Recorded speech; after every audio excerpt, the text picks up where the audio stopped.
La figlia di 8 anni è stata dichiarata adottabile e, intravedendo quella separazione definitiva, ha compiuto un gesto drammatico. Nel piazzale davanti al Tribunale dei minori di Mestre si è cosparsa di benzina, si è stesa a terra e si è data fuoco.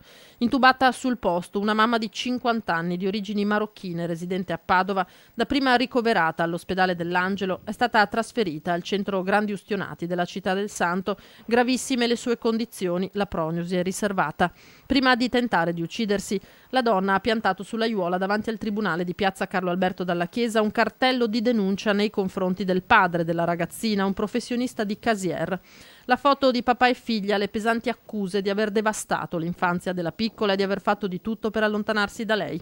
Infine la scritta, ben visibile, vergogna.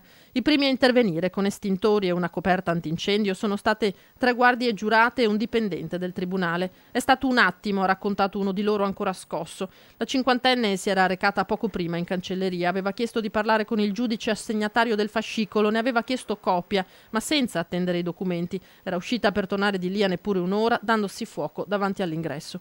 Il Tribunale dei minori ha chiarito in giornata che l'adottabilità della ragazzina era stata decisa a causa del forte disagio psicologico dimostrato dalla donna e comunque dopo vari interventi di supporto alla genitorialità e da ultima una verifica delle capacità dei genitori non conviventi di dare alla figlia le necessarie cure mentali e morali. La piccola era attualmente affidata a una struttura protetta per tutelarla, secondo il tribunale, viste le condizioni della mamma. Il padre, scosso dalla vicenda, ha accettato di parlare alla presenza del suo avvocato Andrea Nieri. Questa signora è sempre stata aiutata fin dalla nascita della bambina economicamente.